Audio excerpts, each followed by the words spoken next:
A very good afternoon. Welcome to Africa Today. I am Uduak Daniel. First, let's talk the headlines. And on the headlines, court grants Okorocha 500 million naira bail, denies charging AGF to court. Still on the headlines, Cameroonian army confirms kidnapped senator freed. Also on the headlines, political prisoners freed after lifting of state of emergency. And on sports, Wydad celebrates third CAF Champions League title. And now the news in detail. President Muhammadu Buhari has lamented a surge in insecurity within African waterways, specifically within the Gulf of Guinea.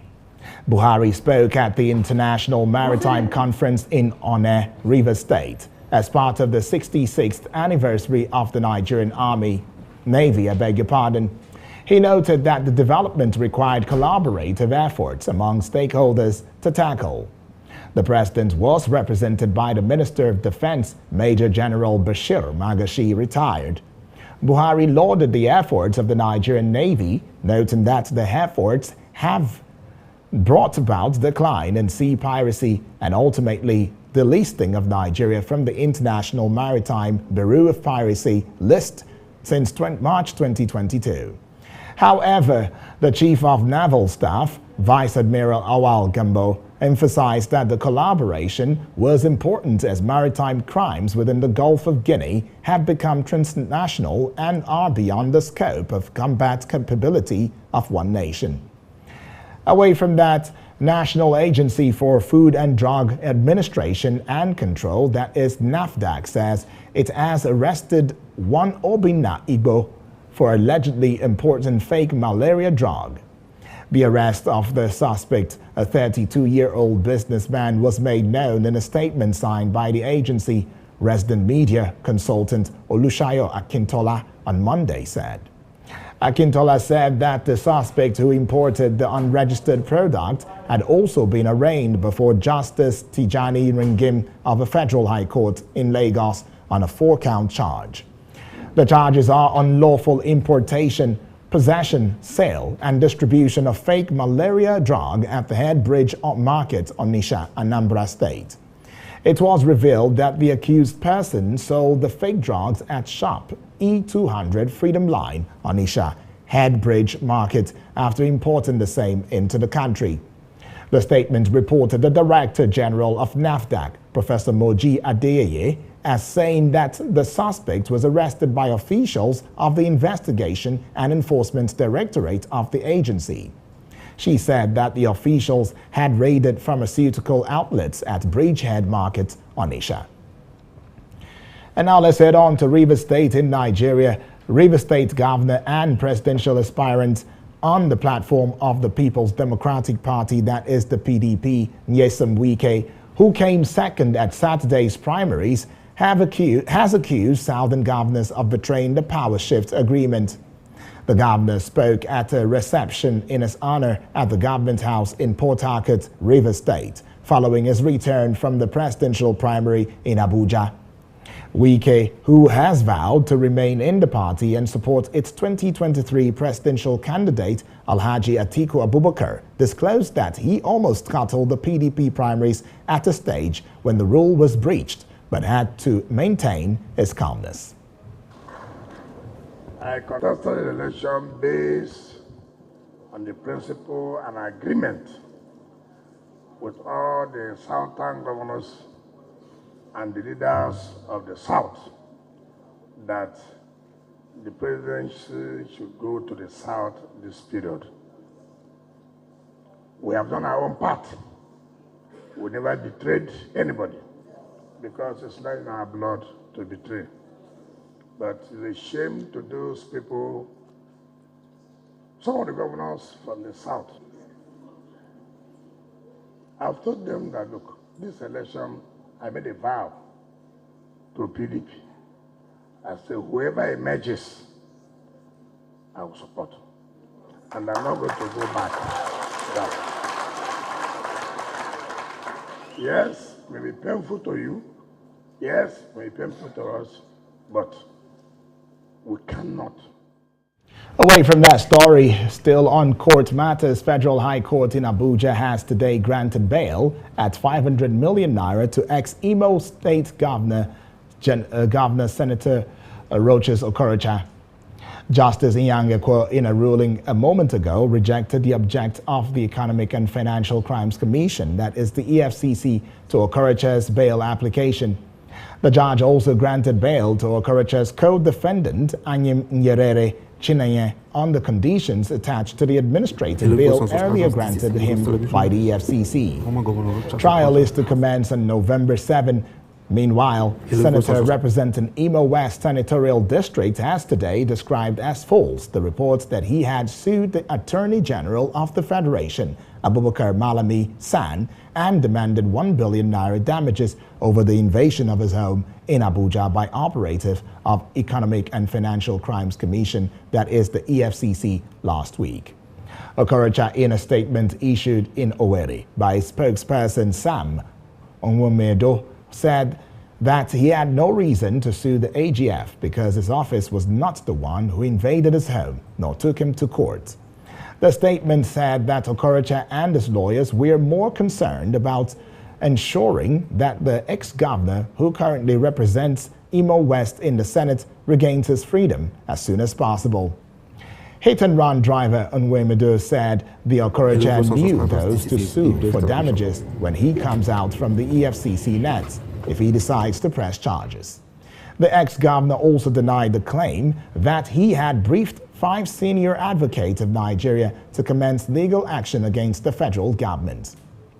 When we return, news from other parts of West Africa. Don't go away.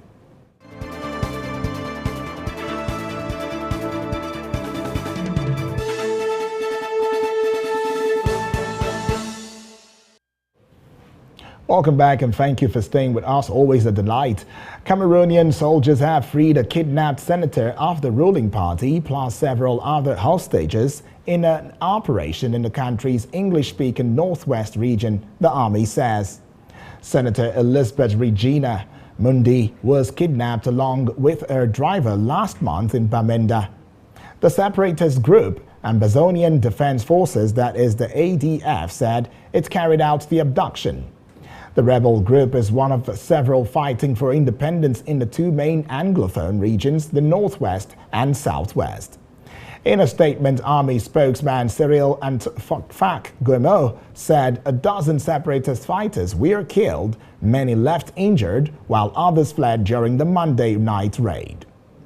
Away from that story, this time to Senegal, let's have you know that 11 babies who died in a fire on Wednesday evening at a public hospital in Tavoane, Western Senegal, were buried on Sunday in the city's cemetery, the mayor of Tavoane says. According to the family's wishes, the 11 babies were buried in the same ceremony. The burial took place behind closed doors, Tavoane Mayor Demba Diop confirmed to journalists. This tragedy underlines the need for more attention in the field of health in favor of families and children, he said. The families affected by this tragedy began receiving aid on Sunday, the mayor said. What happened on Wednesday evening at the Mame Abdou Aziz Sy Dabakh Hospital is yet to be established. Witnesses report a fire spreading rapidly in the neonatal unit and staff and users powerless to save the children. An electrical short circuit is indiscriminated and incriminated. Accusations of negligence were made. However, the mayor assured us that 2 carriers were in the ward at the time. The new neonatal unit, co-financed by a private company, had been delivered by the end of 2021, with safety equipment and fire alarm training for staff, he said.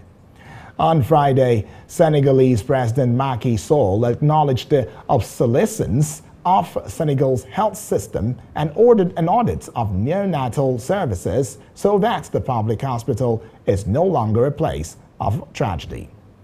We now move to other parts of Africa after this break. Stay with us.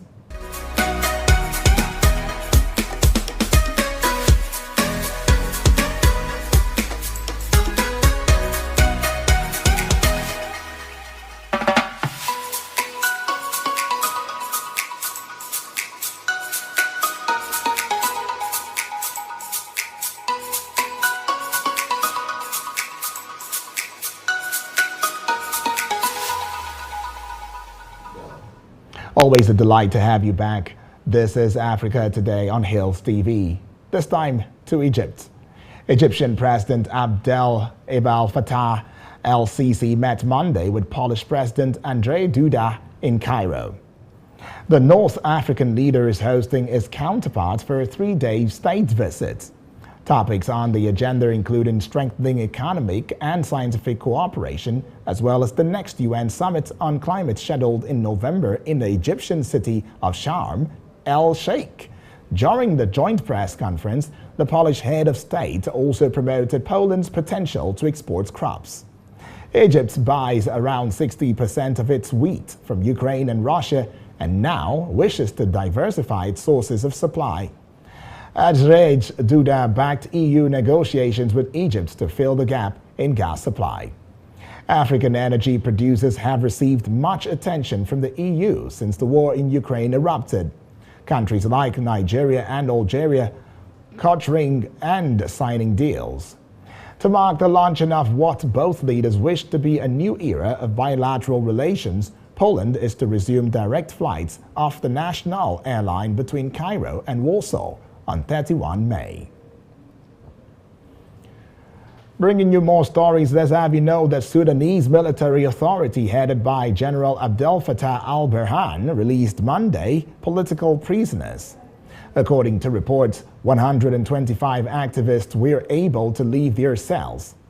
They were allegedly leaders of the resistance committees, a group opposing the military coup. The prisoners were released from facilities in the capital Khartoum, Port Sudan, and Rabat in the southeast. The news comes after the lifting of the state of emergency. On Sunday, Sudan's ruling Sovereign Council recommended that people detained under an emergency law should be freed. The defense minister insisted these recommendations were meant to facilitate dialogue between the military and the pro-democracy movement. So far, United Nations-mediated talks to solve the country's political crisis were rejected by the Sudanese Professionals Association, an activist coalition that played a pivotal role in the ouster of leader al-Bashir in 2019. Unrelenting protests gathering thousands have taken place across the country. The October 2021 military takeover ended a military-civilian power-sharing arrangement. And now let's head on to South Africa and bring to your eardrums as well as your visuals the fact that South Africa's Gauteng Health Department is investigating the cause of a fire at a hospital in the capital, Pretoria. Early on Monday morning, there were no patients or staff casualties from the fire that affected temporary structures at Steve Biko Hospital, the South African government said in a statement. The government said that 18 patients and one body had to be moved to other areas of the hospital as a safety precaution. The cause of the fire was unknown and an investigation was underway. The fire is the third such incident in a hospital last year. Nearly 700 patients were evacuated in April last year from Charlotte Mazeki Hospital in Johannesburg following a blaze prompting the hospital to be closed for a week. Into the news this time, going on a short break would be us going for business news coming right up on Hills TV. Stay with us.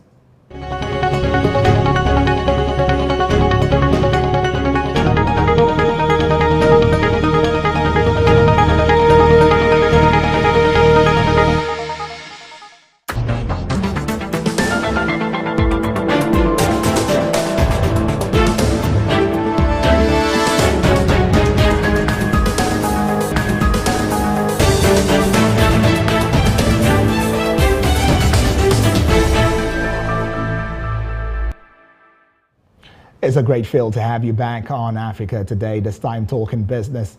Price of liquefied natural gas, that is the LPG, popularly known as cooking gas, has risen by 25% between January and May 2022 in many parts of the nation. A market survey showed that a 12 kilogram, that is a kg, which price stood at 7,500 naira in January, has increased to 10,500 naira in Lagos, Abuja, and other cities. The development has compelled many households to switch to other options, especially charcoal and kerosene. The national chairman, Liquefied Petroleum Gas Retailers, that is the LPGAR, branch of National Union of Petroleum and Natural Gas Workers, that is NUPENG, NUPENG, Michael Umudu, in an interview said that the situation was indeed worrisome for both retailers and consumers. He stated that the forex allocation from the Nigerian LNG Limited to marketers could only meet about 40% of the consumption in the country, adding that prices at the depots have similarly risen to about 12.6 million naira for 20 metric tons, from 11.4 million naira, which was the average price a few weeks ago. He said the union expected the government to come up with clear policy direction for the development of LPG in the country to forestall the ugly situation. Meanwhile, the average price for refilling a 12.5 kg cylinder of liquefied petroleum gas has increased to 8,164.37 naira in April 2022 from 7,617.71 naira in March 2022, representing a 7.18% month-on-month increase. President of the African Development Bank, that is the AFDB, Akinwumi Adesina, is in Nairobi for a 4-day tour of the country in which he will inspect key projects of the bank in the country. Adesina will inspect the Canal Sagana-Marua Highway project, which is co-financed by the AFDB to the tune of $191 million, while the Kenyan government contributes $52 million and the African Growing Together Fund given $33 million. The project involves upgrading of the current 84-kilometer two-way single bitumen road to a 2-lane dual carriageway and is expected to ease access to the northern corridor by reducing time by about 26% and cost by 35%. The highway connects the capital city to the central upper eastern country and is part of Kenya's section of the Trans-Africa Highway connecting Cairo to Cape Town, which aims to promote trade, enterprise, and general movement across Africa and therefore regional economic and social integration. According to AFDB, the first phase of the highway, spanning 36 kilometers from Canal to Sagana, should be completed by the end of July this year. Still to come in Africa Today is sports. Don't go away.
Good evening and welcome to Sport News on World Now at 4. I am Ainan Lubem. Now to Sport News. The International Table Tennis Federation, that is ITTF, Africa Cup Women's Singles runner-up Fatima Bello has credited her elder brother for her impressive outing at the Continental Championship. Bello defeated number 4 seed Ofyong Edem in the quarter-final and edged out African champion Mariam Al-Hobdabi of Egypt in the semi-final to qualify for the final, where she eventually lost 4-0 to teenage sensation Hannah Gouda of Egypt. Bello, who set a record as 3-time winner of the Western Region Championship, is confident her performance at the Africa Cup would improve her world rating when the ranking is released today by ITTF. The 3-day tournament had 48 players involving 28 men and 20 women across Africa competing in the men's and women's singles event. The Super Eagles have stepped up preparations ahead of Thursday's international friendly against La Tri of Ecuador. The players and officials arrived in New Jersey on Sunday following Saturday's 2-1 defeat to the El Tri of Mexico. The Super Eagles had their first training session in New Jersey at the Montclair State University pitch on Monday evening. Most of the players showed their usual enthusiasm, energy and sharpness during the training session. Head coach Jose Pesero supervised the session alongside his assistants. The session centered on close control, space management and clinical finishing, and Thursday's encounter will hold at the Red Bull Arena. It is the first time both countries will be meeting at the senior level. Super Eagles fullback Chidozie Awaziem, who spoke to reporters, confirmed the team's readiness. We're all prepared for the second game against Ecuador, and the training section went well. Everyone was ready in training, and it was really a tough one. But I hope we'll all be ready for the game against Ecuador, and everyone is really in a good shape. The coach is someone who likes to play football. He likes his team to enjoy themselves in the game, and also have a control of the game. And he's a coach that pushes a lot to the players. And right now, he pushed us a lot, and he tried to possess the game as much as possible. Nigeria should expect nothing but the best. We always giving our best to come out with victory, because we know Super Eagles, Nigeria, we always want to win, and this is our culture, and we always want to give our best, even in friendly and in competitions. And right now we're just ready. We'll just focus on the game against Ecuador. Away from football now to handball, where Rima Queens, Defender Babes and Benue Queens emerged victorious on Monday at the ongoing Handball Premier League at the Moshood Abiola National Stadium, Abuja, in Nigeria's capital. Rima, who are currently second on the log in the female category, had to dig deep to beat former champions Adorable Angels 24-23 in a match that could have gone either way. The defeat is the fifth for the Angels, who seem to be in disarray in the first phase of this year's edition. Benue Queens also defeated Plateau Peacocks 23-21 in a keenly contested tie. The game brought out the best in both teams as they battled for a win to better their standings on the log, but it was the Queens who did enough to win the game. Seasider Babes of Lagos are finding the going tough in the league as they lost to Defender Babes 36-27. The Lagos team are also struggling and will be hoping to do better before the second phase of the league, which comes up later in the year. It was an off day for Bendel Dynamos as they walked over Kada Queens to grab the maximum 2 points and 10 goals. In the male category, Rima Strikers lost to Safety Shooters 35-20, while Police Machine narrowly defeated Benue Buffaloes 17-16, while the Defenders beat Owena Kings 35-27. Moroccan fans came out to the streets shortly after Wydad AC of Casablanca were crowned the CAF Champions League winners. On Monday night, the club beat Egypt's Al Ahly 2-0. The Moroccan club won Monday's third African Champions League title, beating Egyptian club Al Ahly at home. 10-time champions, Ahly was seeking a record third straight title, but despite plenty of possession, they were undone by clinical finishing. Wydad player Zubair El Moutaraji, on the contrary, was successful. He scored 2 times, leading his team to victory 2-0 against Cairo. The final whistle meant wild jubilation for the nearly 40,000 fans gathered in Mohammed V Stadium. The celebrations then spread to the entire city of Casablanca. Wydad win confirms that the Super Cup contest will be an all-Moroccan affair. Renaissance Berkane won the second-tier CAF Confederations Cup on May 20 and will face Wydad on a date that is yet to be determined. And that's your sport news on Africa Today. I am Ainan Lubem. Back to Uduak Daniel for the rest of the news.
Welcome back. Thank you so much, Lubem Ainan, for that one on sports.